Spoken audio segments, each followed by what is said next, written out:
everyone, and welcome to the Savvy Cast. And I welcome all of you who are either watching on YouTube or listening to the podcast. And I have a very special guest today, and I cannot wait for this episode because if you love food, you are going to learn a lot today. One of my favorite virtual chefs and fellow bloggers, fellow YouTuber and Instagram friend. I would like to welcome Jeff Makarovich to the Savvy Cast. Jeff is the face and name behind Wine and Dine with Jeff. Jeff, thank you and welcome to the Savvy Cast. Thank you so much. I really appreciate you having me on. I was so excited when you sent the request, and I was like, oh yes, I can't wait to talk to you because I just love you. I mean, it's a both ways. It goes both ways because I just love everything that you do, and everything from fashion to home interior to food, you name it, you do it all. Oh, well, thank you, Jeff. And I think I discovered you through a friend, Meredith the Peachy Spoon, who isn't she adorable? Yes, she is adorable. She is so precious. I need to get her on here, actually. But I saw you, I believe, on hers. And when I saw literally your first video, I thought, okay, he needs to have a cooking show because you are the real deal. So what I want to do is I would just love for you to start out, introduce yourself and tell us where you are, where you live, and just a little bit about you. Okay. Well, my name is Jeff Makarovich. I live in Southern California, south of LA.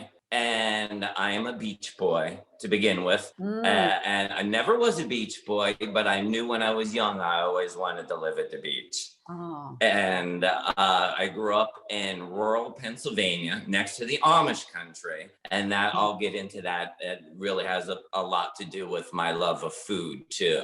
And I've always been in the food. I started when I was really young. Instead of like out on the soccer field, I was in the kitchen, rolling meatballs when I was 10 years old, thinking, okay, this is something that I would love. And my life really detoured and took me to so many different aspects of what I thought I was going to do. But it changed so many times. And I love it because it changed for the better. And change for me is learning. And that's what I love. And how I got into Wine and Dine with Jeff, which is my YouTube show. Mm-hmm. And I started that. And isn't it, don't you also call it's your Instagram? That's how someone would find you on Instagram as well. Exactly. I will Wine and Dine with Jeff on Instagram too. Yes. And I also have a website. People can find me there too. And that is winedinewithjeff.com without the and. So it's just winedinewithjeff.com. All that can be found on my Instagram. I have a link tree in my bio where you can find my recipe of the week. I have a brand new recipe every single week that I do. Never fails. So a new recipe every week. And that links over to my website. And then it links over to my YouTube channel where I show you step by step, very detailed on how to make the dish.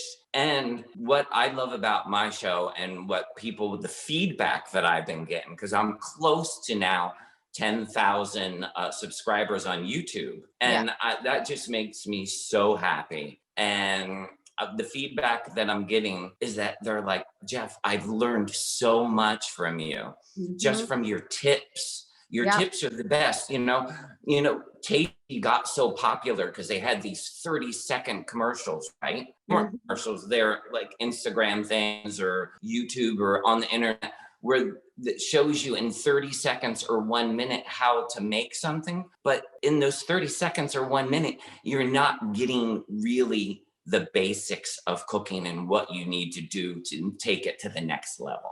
That is exactly right. I have before thought, I wish I knew how to make these tasty videos because they're so popular. But Jeff, you are right.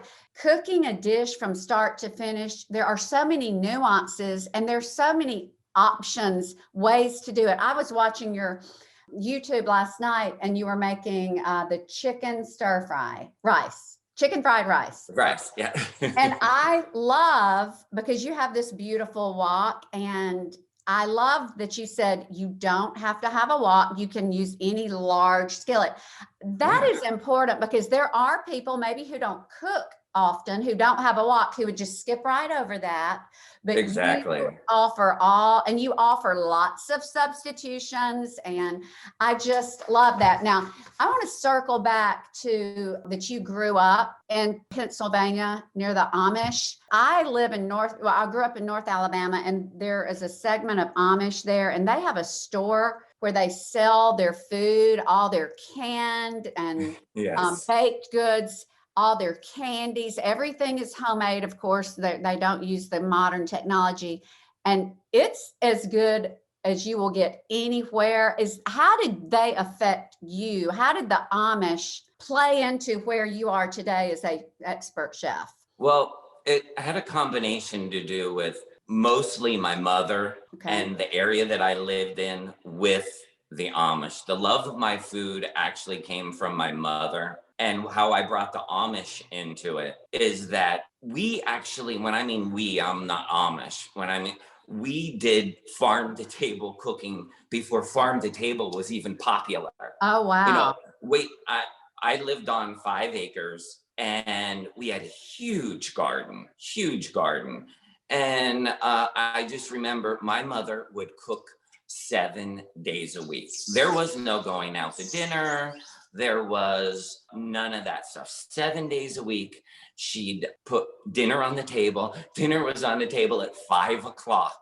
We had to be there no matter what. I had a brother, so there was a family of 4, and we had to be there at 5 o'clock. My mother had dinner on the table, and it was always something fresh. She'd go down to the garden. We would can tomatoes every year. We would have enough tomatoes to get us through the winter time. So my dad could have his favorite meal, and that's actually on my website, which is my dad's favorite meal, which is spaghetti and meatballs. I've seen that. I'm going to make that. It looks fabulous.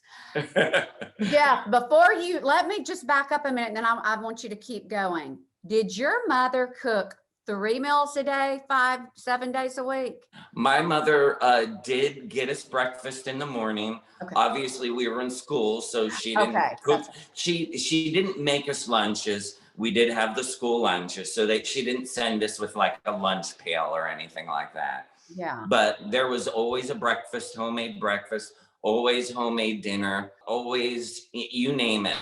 Like, I don't ever remember going out to dinner like we do nowadays. I mean, I see parents with their children out to restaurants, and I don't have a problem with that. Mm-hmm. But back then, it was different. When I mean back then, I'm not 120, but back when I was. You're a lot younger than I am. I can tell you that. No. I guarantee you, I'm not. I'll tell you my age. I'm 55. So no, you are not. I'm 55, Jeff. You look about 10 years younger than I do. No. I told you I was not younger than you. Okay, that's interesting to me, because our age, even though you were in Pennsylvania, I was in Alabama, Southern girl, we had huge gardens. Mm-hmm. And we rarely ate out as well. And I think that era of growing up, it's becoming a forgotten era. I agree with sad. you. It's sad. But when I watch you, and I think that's why you resonate with me so much, is because you're always trying to communicate to people, this is easy, look how delicious, and look how fresh. You're trying to bring that back, just as I am. I feel like the more those of us who enjoy cooking can help others know, hey, it's easy and it's better than anything you can get out. Well, some places maybe not, but mostly better. I mean, yeah, I go out a lot of times to really nice restaurants to get inspiration sometimes, but I 100% agree with you. Home cooked meal is beyond better than going out. But what's better than a home cooked meal, and what and why I put myself out there and my recipes out there is, if you really think about it, when we create memories, it always surrounds food. Think about Always. that. Always. Memories surround food. And I just remember, I mean, I lost my dad just a year ago during COVID, not from COVID.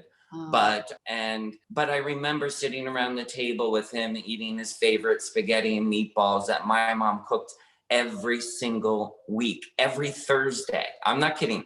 Every Thursday was spaghetti night. And mom would do it from scratch. There was no opening up a can of tomatoes. It was done from the garden, you know, the 3 different types of meat.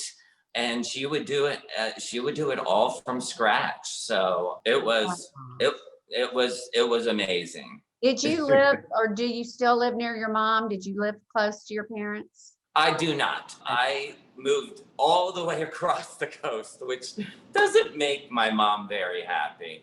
Oh, I'm sure she's sad. Maybe she'll follow you out there at some point. She's very happy that I went for my dreams. She always knew. I always told her when I was young, I says, you know what, Mom, I'm a beach boy at heart. I'm surrounded now by no water in Pennsylvania, but I always knew growing up that I wanted to live somewhere near the beach, and I accomplished that and did that and love it. Okay, well then that leads me to my next question. How on earth are you so fit and trim? Is it surfing? You're doing something, because there's no way. You're in such good shape. I have to thank Mom and Dad for my genetics, first of all. Yeah, that plays into it. Yeah. My dad had an amazing metabolism, I must say. He could eat like a horse and always be thin. Not as thin as I am, but he was always very thin. And to be honest with you, though, I do work out 6 days a week. I work out an hour and a half every day, but I consume a lot of calories. I really do, because I'm constantly creating new recipes. And every recipe that I do, I never do it the first time, and it's that recipe. So it goes through my test kitchen a good dozen times until I perfect it. So yeah, I do a new recipe every week. It's good to be my neighbor. You know why? I was thinking, wow. They get lots of food. Yes. Okay. Now, Jeff, you are your test kitchen. You're your own test kitchen. Yes, I am. Okay. I'm going to have to rewind, because I forgot to ask you the question that I always start my podcast with. What would be your last meal? Oh God. Oh, that's a really good question. It's a little bit of a macabre question, depending upon how you look at it. But last meal, you're not on death row, but it's just your last meal. Thank God. But I will be. By the way, that's Frankie. I love Frankie. I saw your beautiful kitties this morning on Instagram. We're gonna get some to carry to our farm, so I'm excited. Oh, I love that. Oh, I'm sorry, boy. I didn't know you were coming up to see me. I'll tell you a little bit more about him later, but because I'll segue into something completely different, because I'm an animal lover. We'll talk about that later. But my last meal, this sounds really strange. Probably nobody would pick this, but it would be a traditional, like, Italian pizza and pasta.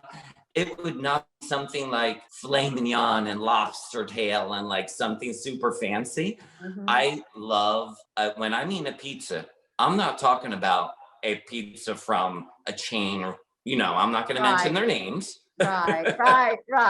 Yeah. I'm talking about a traditional Italian pizza done in a brick oven, hitting at 1,000 degrees where it bubbles up and you get all those air pockets. And it's just a San Marzano sauce, with fresh San Marzanos and some fresh Italian mozzarella cheese. That's it. And some torn basil on top.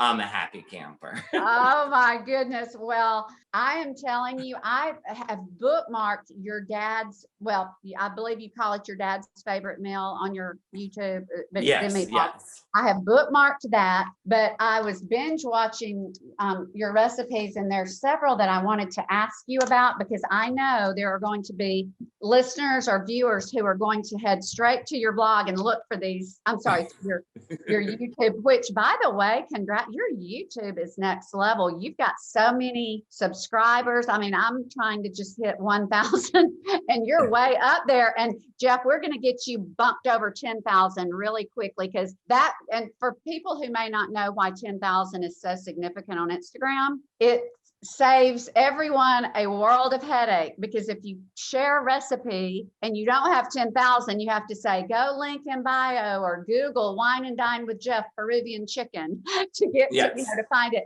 But Google, I mean, Instagram, if you have 10,000, you get that swipe up and it will take you directly from Instagram to your recipe or your website. So you're going to love it, Jeff. It was like giving birth, for me there, but I'll be ready. I'll be ready. Oh, but anyway, I wanted to first so basically you've described your upbringing and your fabulous home environment with cooking. Did you have any culinary training at all? Oh, that's a good question. I love when people ask me that question. I love being right up front honest with them. I call myself a home chef. And what that is, I have not gone to per se Cordon Bleu French Academy and graduated. Now, I can tell you though, I can't tell you how many countless hours of training that I've had with chefs from around the world that I've sit and trained with. We didn't talk about it, but I know it's Wine and Dine. So I do a combination of wine and food. So I go around the world every year, and every year I pick a new country and learn their food and their culture, their wine. I go to the wine region. The last one I was able to go to before COVID was Portugal. And I sat with a chef over there, and they're known in Portugal for their fresh fish, obviously, because they're right on the ocean. And it's very simply prepared with olive oil and garlic. And they're also very known for their octopus. I know a lot of people over here in the States are not a fan of octopus, but octopus done the right way just melts in your mouth. People think chewy but actually done the right way.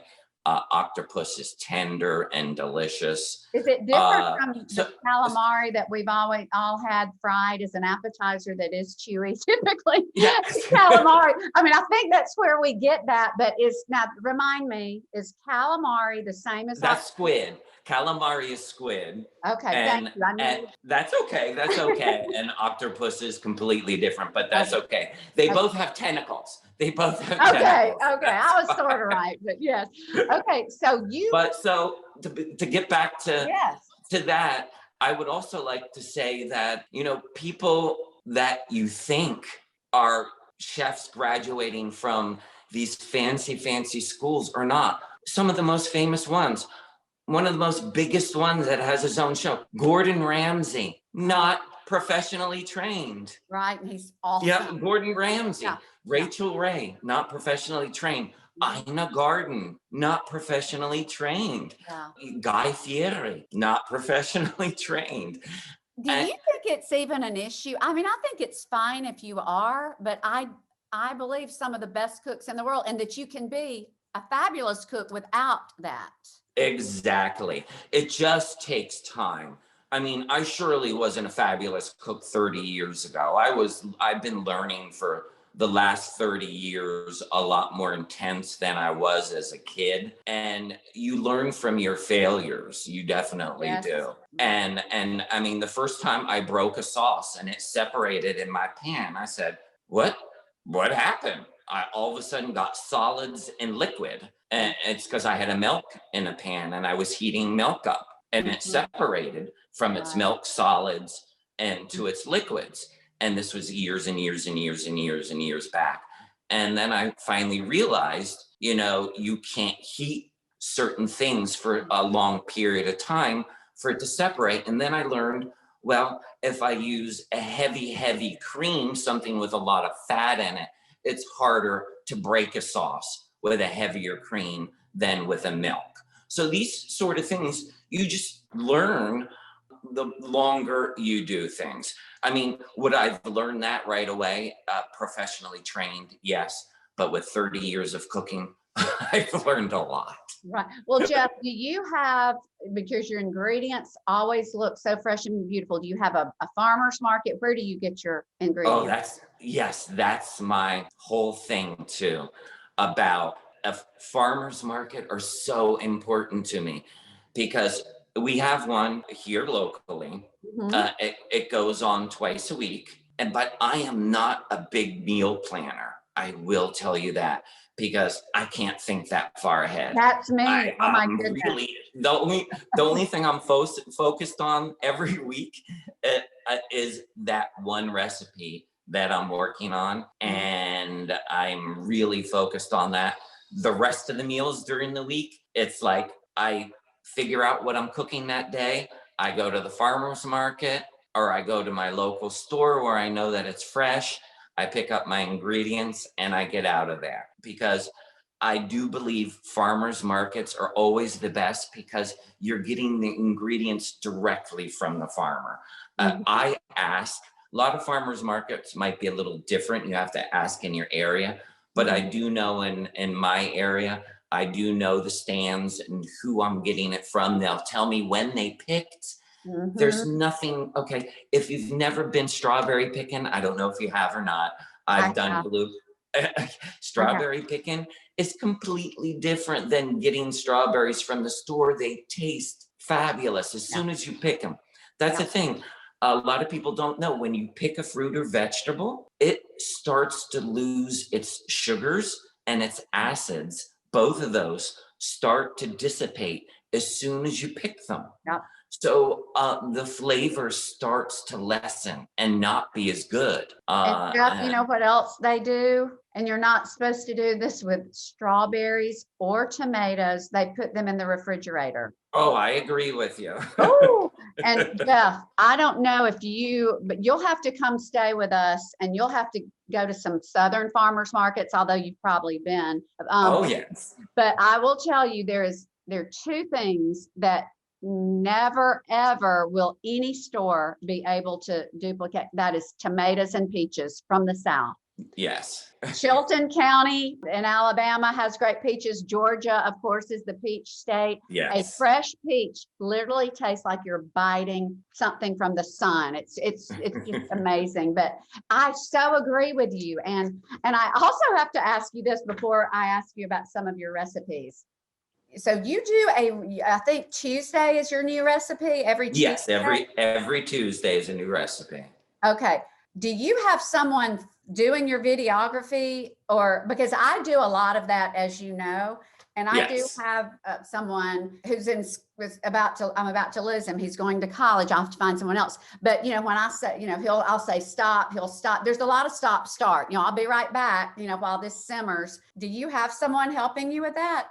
Oh gosh, that's a good one because I'm at that stage right now where I want to hire a few photographers and go a little different, but it's very expensive, obviously, getting them here on a weekly basis. But I set all the cameras up myself. I have 3 different cameras filming at the same time. My editing software that I'm drawing a blank on is it's a movie software. And I had to learn that all on my own. I'm able to zoom in and out on a still camera. So it looks like I have a cameraman zooming in and out. All sorts of things I have going on. I do everything myself from start to finish. Jeff, oh my goodness. You are unbelievable. I mean, oh my goodness. It's all I can do to upload the movies that my person shoots to my camera. I mean, to my laptop. But and I also want to ask you, that is your kitchen. that you're Yes, it cooking is in. my kitchen. And you just got all Viking. Yes. Oh, It hasn't shown up on any of my channels yet because I shoot actually 6 weeks in advance because like I mentioned, I'm usually gone for a couple weeks at a time mhm. in Europe, here or there, learning my new things, learning wine, learning food. That's my whole thing about. I think learning makes everybody better, Yeah. and that's what I love to do. Because I can't say I know it all because I definitely don't. Because I learn something new every week that I didn't know before. That is my kitchen, and my Viking appliances are in, and I'm so happy with them. I've got the new French door one that opens up like this. So, you know, when you have to bring an oven door down, a lot of people, you got to stay back from the oven door. And if you have a heavy Dutch oven Yeah. filled with so much stuff, Yeah. it's hard. I mean, it's easier for me because I can lift a lot, Yeah. but for people that can't lift a lot, these new French doors are amazing because you can approach into the oven itself. Oh, I You did not. literally could walk almost into the oven, which I would Wow. recommend. Oh, But wow. That is um, amazing. See, I just knew you had Viking. I didn't know that was a new concept, but you're right. You physically can't. I mean, it's very difficult for the drop down, but I'm so happy for you to have that. That is something else. That's something I have aspirations for one day, is all these appliances. And I was going to ask you, what is other than, I know you love your dad's favorite meatballs. I'm going to tell you some of my favorites of your recipes, and then I want you to okay. tell me yours. I cannot wait to make the Peruvian chicken. I cannot wait. Now, you indicated that was your new favorite chicken. It is. I mean, I flew back home this past weekend for Mother's Day to be with my mother. And I flew back home, and my mom's like, I really want you to make that for the neighbors. And these people are helping me. My mother is alone right now. That makes me a little upset. But, you Yeah, know, I am a country away. yeah. And but my neighbors have been so good to her, so I says, why don't I cook a little dinner party for everybody? So she goes, Oh, can you do the Peruvian chicken? And so I said, well, I'm gonna need this and that. And she goes, can you just bring it in? And I'm all like, okay, mom, but you know I can't pack liquids on a plane. I'll have to put it in my suitcase. yeah. So I put these containers of the ají amarillo and ají panca, which are our Peruvian pepper paste. So I wanted to make this chicken as authentic as can be, to not be a normal American chicken, just pretending to be a Peruvian chicken. Because I've seen a ton of Peruvian chicken recipes that is made here in the States that is not authentic Peruvian. And can Jeff, I say this is super authentic? I wouldn't say it's number one authentic, but I've had so many people comment to me saying, Jeff, thank you so much. This brought me back home to, this is what my mom used to make. And that green sauce is so addictive. And I said, yes, that green sauce is addictive. I could put it on just about anything. that green And sauce, I can't quit thinking about it. But now, Jeff, I wanted to DM you, and I thought, well, no, I'll talk to him tomorrow. Where do you get those, the jar of the yellow peppers? I mean, do you have to go to a, oh, right on Amazon. It oh, was okay. so But you're easy. not going to find it in the international section of your, No, okay. So no, you do this have is, to get those. and I do not do a lot of recipes like that. I always try to veer away from recipes that people can't go to their local stores or market and buy the ingredients. Because not everybody, I mean, most people now have Amazon accounts and have stuff shipped to them. I would say a good chunk of people do, but not everybody does. So I try to steer from recipes like that. But every once in a while, I have to throw something in that's super authentic. Mhm. And that Peruvian recipe is definitely one of them. And like those peppers, the ají panca and ají amarillo, the yellow pepper and pepper comes in a paste, can be found right on Amazon, and they ship it to you the next day. And you do include links to all the food that you can't get at the grocery, correct? So if someone, yes. okay. Yeah, I actually, a few people have, anybody could ask me anything. A few people have asked me on YouTube, and I sent them the links to everything. Yes. And then I do want to say this, you are so good. You answer every comment, and I give you kudos for that. Well, at least the ones I see. I mean, I think it's so kind and generous. I try to do the same. If you're putting things out there and people are following you and watching you, and they have questions or comments, I think that it's very important to have that dialogue. And even though the bigger you get, the harder that gets. Yes. I mean, I just noticed that with you, and I appreciate that about you. But Jeff, I also, now this caught my eye, the Filipino chicken adobo. How is that? Because I'm not well traveled. I'm just sort of, little Southern girl. How is that? Because it looks delectable. How is it? I know the Philippines. Yes, it actually has all normal ingredients that you could find here in the States. It really does. It doesn't have anything out of the blue that you actually have to order online. It's very simple, very easy to make, only a few ingredients. And I love it because I make it with chicken thighs, and chicken thighs are my favorite. They're mine too. Because they're so flavorful and tender. Mhm. But yeah, the Filipino, I think the hardest thing to find was a coconut vinegar. And actually I found it at my local Sprouts. So that was the hardest thing to find. And that was a traditional for the Filipino chicken that they used. And the coconut vinegar, how it's slightly different than other vinegars, it's just a vinegar that just has a slight bit of sweetness to it. And when I mean sweet, you're not going to taste the taste of the vinegar and go, oh, this is sweet. Yeah. Because it's vinegar still. Yeah. It's still vinegar, but it's not as strong as a white wine vinegar per se, or anything like that. So that would be the hardest thing to find in that. But like I say, I found it right locally here. Okay, well, I'm making that. I do think I'm going to make your Peruvian chicken first. And I just want to tell you, the time that you spent working the skin off of the whole chicken with you're probably, most chefs do it with their bare hands. You know me, I'm going to have those gloves on going, because I'm so funny about, me.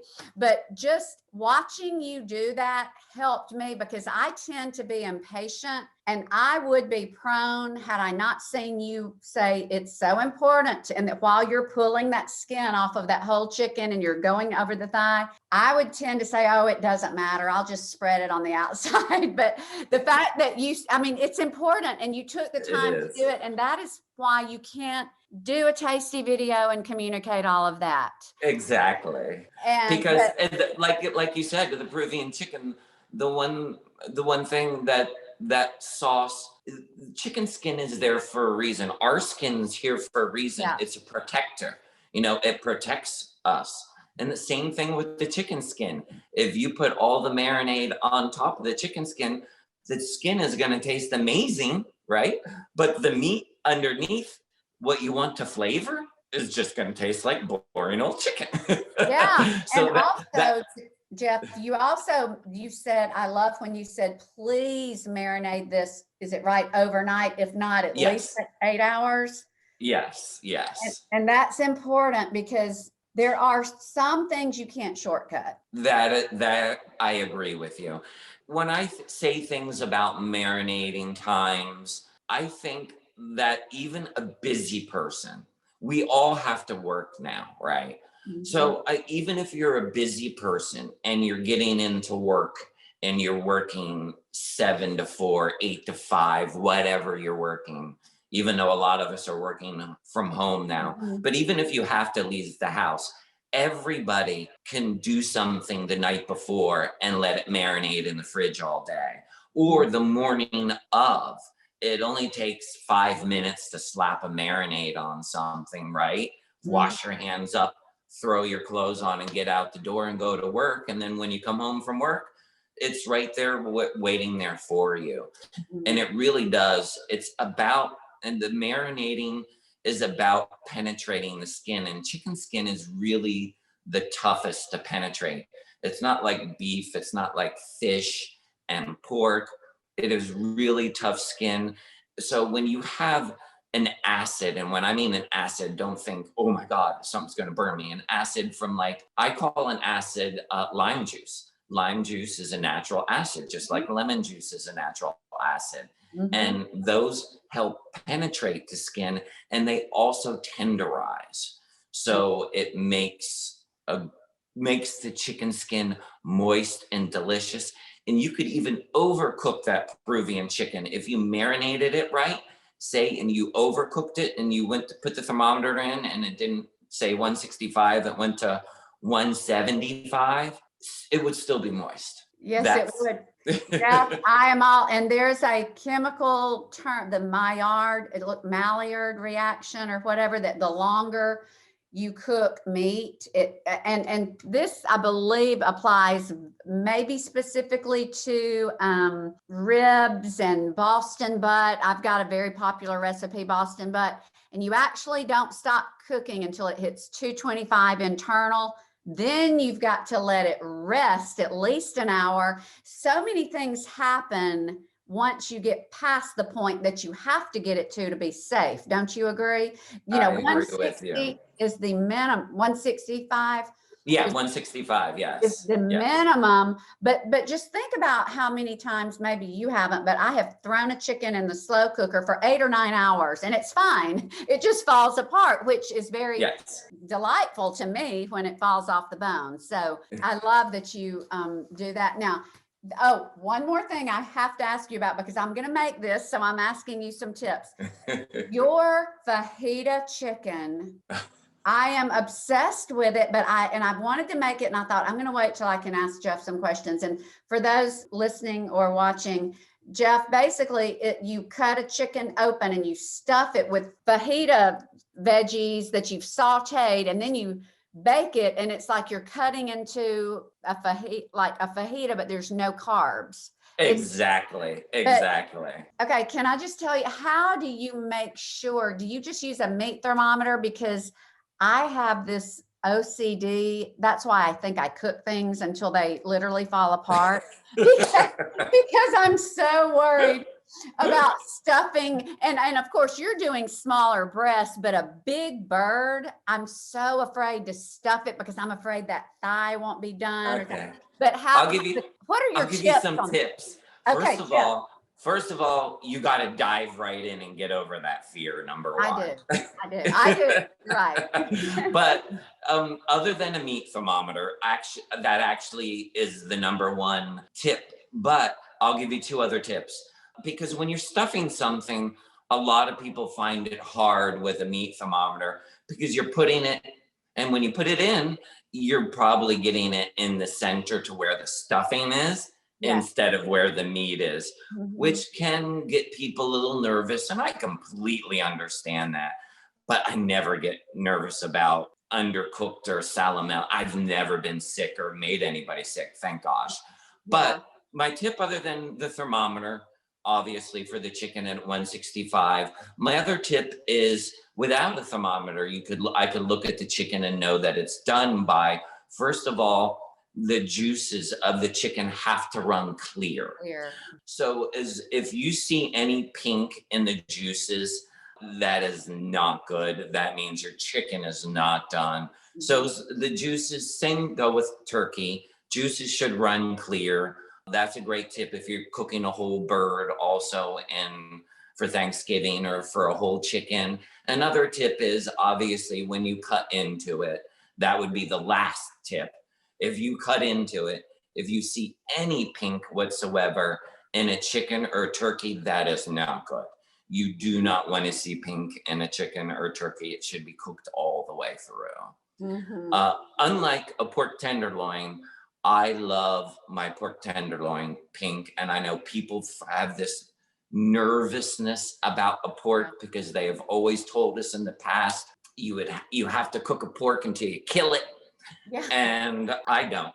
You could actually cook a pork. They suggest 145 Mhm. is the new temperature, but I've cooked pork to like 140. I've pulled it out in the 138 range even, but I'm talking a tenderloin, which Yeah. is the filet mignon, Yeah. the best cut of the pork. And that you can cook until it's pink and juicy.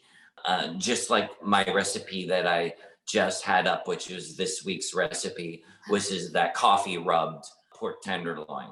If you saw the picture, I when you did. sliced into it, it looked pink and Yes. beautiful in the middle. That was the way through. I served it to 4 people. Everybody's still healthy. Well, I saw that recipe too, and I again wanted to ask you, it looked fabulous. And it's such a beautiful crust. Does it taste like coffee? No, it does not.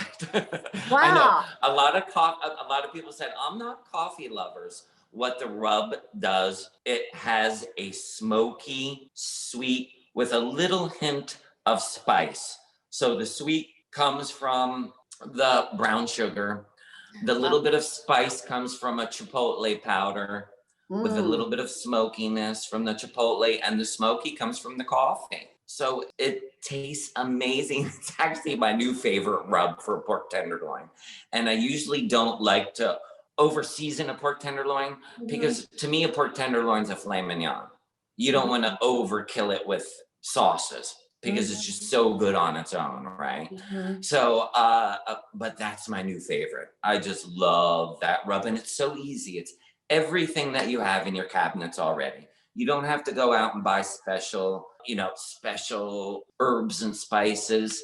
And like I said, I know I said it already, but that's what I try to do. I try to make things that everybody has in their cabinets already. Okay, now I'm gonna make that pork tenderloin and I'm gonna tag you on it. Now, Jeff, you know I'm not gonna make it rare. Is that okay? Yes. I'm not rare. I know you're Oh, not doing it rare. Is it okay with you if I tag you and it's a little different and with yes, it is. Of course it is. the Of course it internal? Because is. I do know they changed the temp to, I believe, 145, and I'm aware of that. But even my lamb that I make is Greek, fall apart. It's cooked till it falls apart. Whereas some people love lamb at the I guess 145, but no, I'm making that. I saw that, and what is your favorite? Like, are you a brand snob on anything? Oh my gosh. No. To be honest with you, the only thing I'm a snob about, I am definitely not a brand snob. I don't think it's the brand that makes your cooking taste better. I'll just do a quick example. I have fancy French, and I won't say their name, Dutch ovens. Uh, Oh yeah, and that you spend $500-600 for one pot, right? yeah, Which is crazy. yeah, And then I have $60 Dutch ovens, yeah. right? And those $60 Dutch ovens work just as good as my fancy French Dutch ovens. I'm really not a brand snob. What I'm a snob about, as we talked about already, is just fresh farmers, farm to table ingredients. That's what I'm a snob about. If the ingredients are fresh, your recipe is going to turn out amazing. Oh, I love that. I love that. Okay, where do you get your energy? You have so much energy. You are so fun to watch. And oh, backtrack. Did you say on your Instagram one time you used to work at Disney? No, no. MTV, music television. MTV. Where did I get Disney? I don't know where on. That's okay. That's okay. Believe it or not, I'm a dancer, but not professionally trained. Oh, How old was I? 19, I think. yeah. I went and auditioned in New York City for MTV for the show back then. You probably know the show. It was called Club MTV. I don't know if you. Yes, I remember. Yes. Downtown Jolie Brown. Yes. I would be with her and I would co-host sometimes, but I was primarily just a dancer. So I went to interview and I danced, and they lined us all up and they were like, you, picking you out of the crowd, step forward. And hundreds of people later, I was one of the few crew that we came back once a week, every month, to shoot a month's worth of shows at the Palladium in New York City for MTV. So it was a lot of fun. It was a lot of fun. It was a fun little side gig for me. I really enjoyed it. So that's where I get my energy. I don't know. I keep going back to my parents, but my mom never slowed down. And to this day, she's 82 years old and she doesn't sit down. I talked to her. I said, what are you doing today? I'm out planting, putting stuff in the garden. I'm putting flowers out. I planted this today. I planted that. I'm doing this. And she never sat down. And that's kind of me. I get up, my babies get me up. About Frankie, the one that you saw just a minute ago, he starts early, about 5:30. He's a talker because he's a Siamese. And he starts talking in the morning, telling me about his morning. So usually wakes me up about 5:30. I try to get a little more sleep, but I'm usually up by 6:15. Yeah. And I usually don't sit down to relax until about 8 o'clock at night. Wow. Yeah. Wow. Well, I understand now. I had a little hiatus because I lost my cam, and I know. I'm so sorry about that. We're both animal lovers and and when I saw that, my heart broke for you, because losing a pet to me is not a pet. It sounds stupid, but it's family member. It's part of the family. It is family. Now, there are some people, a friend of mine, we were talking later, he's younger, he's in one of our small group kids. He said, my dog, I love my dog, but it's like a toy when I'm done. I'm not thinking about the dog, but to me, Cam I talked to him. He went everywhere with me. He was in all my videos, but everybody's different, but I took a little hiatus because of that, but I'm sort of back in. But my energy, I feel like I've got energy, but when I look at you, I'm like, how on earth? Because I know when I'm watching you cook that the thing people don't think about is cleanup. I'm thinking, oh my goodness, when he's done with that, he's got, just dishes and the spoons and the gadgets, but it's all worth it. But I do want to ask you this before we wind this up, because I am not a wine connoisseur. Do you have your own vineyards? Do you make your own wine, or do you just travel, find what pairs with what? I mean, you sound like a sommelier. That's a great question too. I do have a small vineyard. It is not a vineyard where it's not a vineyard where I sell my wine. Yeah. It is only for my dinner parties, and it's everybody rushes to try to get an invite to one of my dinner parties. I'm sounding like I have a big head right now, but no, I want an invitation. I love it. I love entertaining, and this COVID thing really put a crank in entertaining. Yeah. But back to your question, I have a small vineyard out back. I have about 4 cases of wine that I produce every year. I do it myself. I farm it myself. I pick the grapes. I do crush. So it's Pinot Noir grapes. They're one of my favorite. It's something that I knew that would work fine near the ocean. I knew I didn't want a white wine, which would do better next to the ocean because it's a very cool climate. But I knew with my research in my wine that Pinot Noir grapes would go great here, and they love this area, and I loved learning about how to make wine, and I was a lot more work than I thought it was going to be. I can tell you that much. Yeah. But I really enjoy the crush and the fermentation and learning things about malolactic acids and, you know, taking the grapes through that stage or not taking it, and you know, just what additives you need to do, and just the whole process behind, you know, putting it in the barrel, and what type of barrel do you want to use? A French oak? Do you want to toast it? I mean, I could spend hours, so I don't want to spend too much talk on, you know, Yeah. creating Yeah. wine, because Yeah. I That's a can whole just nother talk. subject, isn't it? That's a Yeah. whole other subject. But how I become so immersed and knowledgeable on wine was my trips. And I literally take 3 trips every year in California. So I do a Santa Ynez trip, which is near Santa Barbara, which is a big region for wine.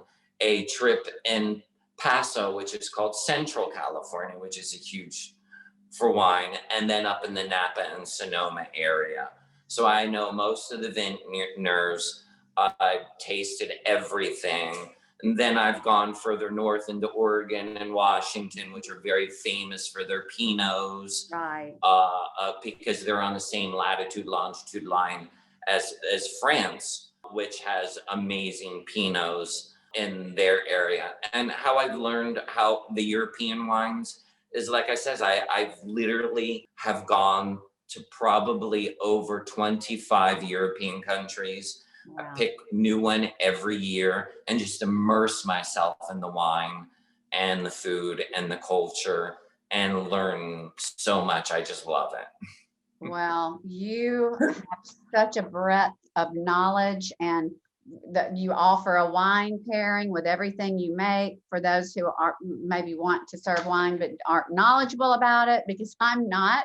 But Jeff, you just offer so much, and maybe one of these days, my husband does business some in California. If we come, I'll try to come Oh, to, definitely. come to I'd one of love your to meet you parties. live, that is. Yes. Oh, goodness. Definitely. Well, Jeff, before we end, where do you see yourself? Where do you want to be in the next decade? Oh, wow. I want to be where, I'll give an example. I'm extremely happy and content where I'm at right now, that I'm getting my recipes out there for people. I would love, obviously, more people making my recipes. And why I say that, why I'm doing this, and this is so everybody knows why my passion is food, and we talked about this. I want everybody with my recipes to create those same memories that I've had with my family, with their family. Because I Oh, think it's so important to have your family sit around the table. I know in 2021, it might not be so easy to have everybody sit around the table at the same time as it was when we were growing up. But I think it's so important just to share. You get to share so much. You get that around dinner and around food. And that's what I loved. I had someone just this week, actually. She messaged me on YouTube, one of my YouTube followers, and she just thanked me. She goes, Jeff, do you know, she actually sat and made, she makes, actually, I think she makes probably more than 70% of all my recipes. She wow. almost makes every one of my recipes. Oh, She just made my coffee rub pork tenderloin, and she told me, we sat around and we talked, we made memories, and the kids just loved it. And I just want to thank you for making us just stop and yeah, sit down at the dinner table yeah. and enjoy our family. That's what I want in life. I love that. And Jeff, my prediction is that you will have, whether it's a cooking show in a studio, you are the word is out about you. You are amazing. Like I said, I'm making a lot of your recipes. They're wonderful. I love how you teach and how you instruct, and you offer something very valuable to those who do want to enjoy the blessing of food, the gift of food. And Yes. you're wonderful. And I'm very thankful that we met and that we are now virtual friends, and maybe Yes. one day we can meet in person. And I would love that. I would definitely love that. You have an open invite to the house. Anytime you're out here, I'll make you anything you want. oh, well, I will take you up on that. And for everyone listening or watching, I will have every way to contact you. I'll have links to all of your social media and your website. And thanks to all of you for watching and listening. And Jeff, again, thank you so much for being my guest. And I look forward to communicating with you online and through Instagram and YouTube as we move forward. Thank you so much. Thank you, Jeff.